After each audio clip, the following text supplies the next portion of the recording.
Welcome to the Ideal Investor Show. Join us on the journey to financial success. Let's go.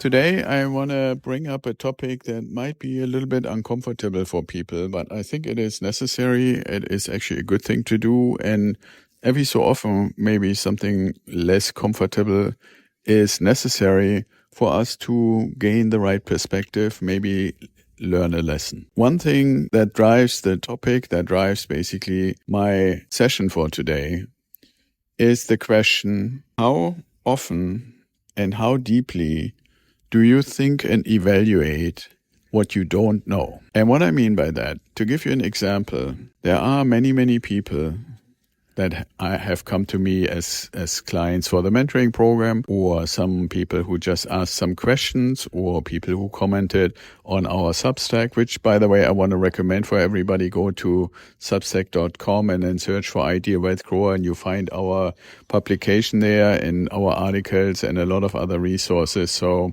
I would love for you to become a free subscriber or even a paid subscriber so that you have access to all this additional content that we are posting there on a daily basis. But back to the point, this somewhat uncomfortable thought is, how much do you don't know? And like I was starting to say, a lot of people, for example, come to me and they say, one of the things that I do for my retirement planning is investing through a 401k plan.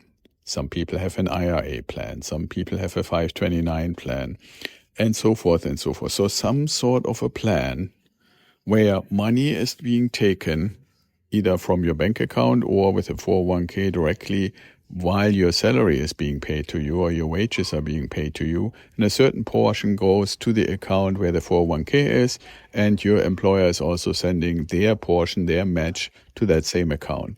And so if you go in, you would see, okay, money has been deposited every month. Now then the question is, okay, what happens with this money? And this money goes into a bigger pool that is guided by what your employer has agreed with one of the big brokerage houses, like Charles Schwab or Fidelity or Vanguard or any of those huge brokerages. And you, at the beginning, when you joined that company and joined their 401k plan, were asked, what is your risk tolerance? And you might say, mine is low, mine is medium, mine is high. And they might ask you, which kind of industries are you most interested in that your 401k money should go into? And you can say technology, or you can say energy companies, or you can say general industry, or anything like that.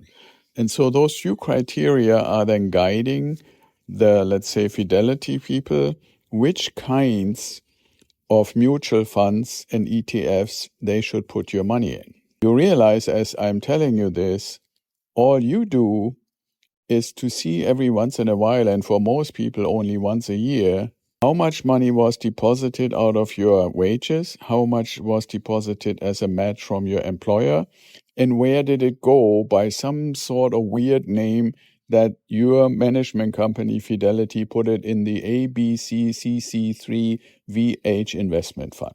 And then you get a report on how this fund performed. And you find out that within that fund, there are 20 or 50 or 100 or however many companies represented with their stocks. And so in proportion to these companies in this fund, your money has been used to buy. Okay, so you can look at the list of all these companies in this fund that your money went into. And by just knowing their name, you not yet know anything about what they're doing. And let's just say it's a relatively small fund with 45 different companies. How much, if you're really honest with yourself, do you know or not know about any of those companies?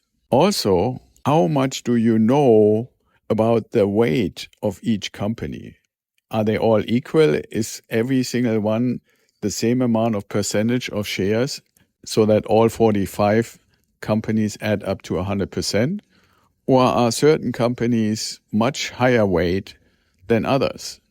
So one quick example where this applies and most people aren't aware of is in the S&P 500. If you look at the companies, they are listed by their value according to their share price. So if you look at a company like Nvidia or Apple, they are valued at more than $1 trillion if you take the share price times the number of shares. But there are also companies in the S&P 500 that are only $2 billion. So you have 500 companies, but the weight of those that are huge, like Apple with $3 trillion, is much, much higher. If Apple goes up or down by 5 or 10%, the whole index is impacted much more than if one of those small companies go up and down by 5% or 10%. What does that mean for you? The question from the beginning that I asked that you should ask yourself is, how honest am I with myself about what I don't know? And what you don't know if you invest in a 401k or in a fund or so forth is much about why was the fund created in this composition? How is the weighing of the companies within that fund? And even if you knew that, then how much do you actually know about each of those 45 companies in the fund and what they want and how much of that they're actually realizing and how well are they performing? I'm telling you all of this because oftentimes people ask me, how come, Axel, that you, in that little slice that you have invested in the stock market, you only have 2 companies? And those 2 companies, everybody knows this by now who listens to our episodes on a regular basis, are Tesla and Palantir. And the answer is very simple. When I ask myself the question, how much do I not know about these 2 companies? It's not much that I don't know. I'm trying every day for like about 30 minutes, sometimes a little more, to learn what happened today with these 2 companies. And if you do it on a daily basis and only have to check for 2 companies, it doesn't take that much. Now, there are some days where something big happens, like, for example, the quarterly returns report. I may spend an hour on each. But there are many days where nothing significant happens and I don't need to spend time other than looking at how the share price developed. But I don't really care that much about it because I want to hold them long term anyway, just like our real estate. But about those 2, I know more than the vast, vast majority of stock market investors. I would even go as far as saying I probably know more than most of the analysts because they don't have the time and the ability to check with them every single company every day. But when you change that from 2 to 10 to 20 to 40, there's no chance unless I made that my full-time job that I could check for 40 or 45 companies every day. So the answer to the question, what don't you know, would be very little.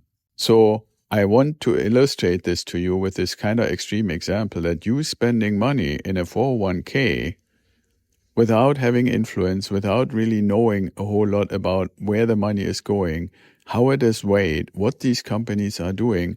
And here is what the end result is, typically.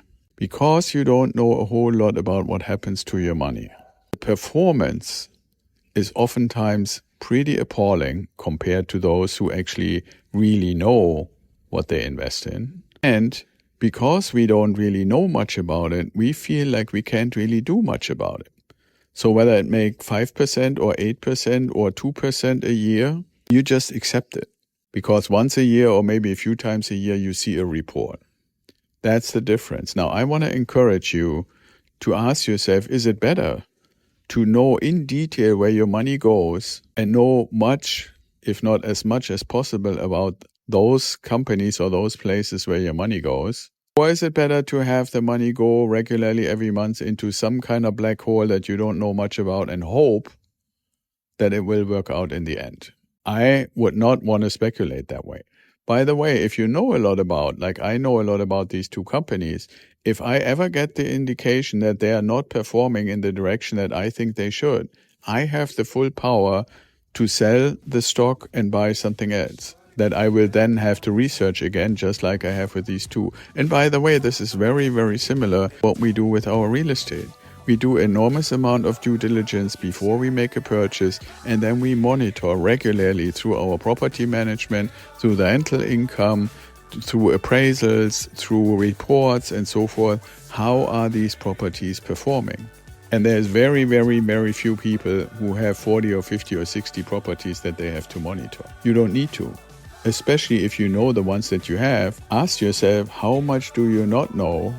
And if the answer is not very satisfying, maybe you want to change something. So that's it for today. I know this is a little bit of an uncomfortable topic, but every once in a while, I think it's necessary to address those too. So be well and stay safe, and I talk to you tomorrow.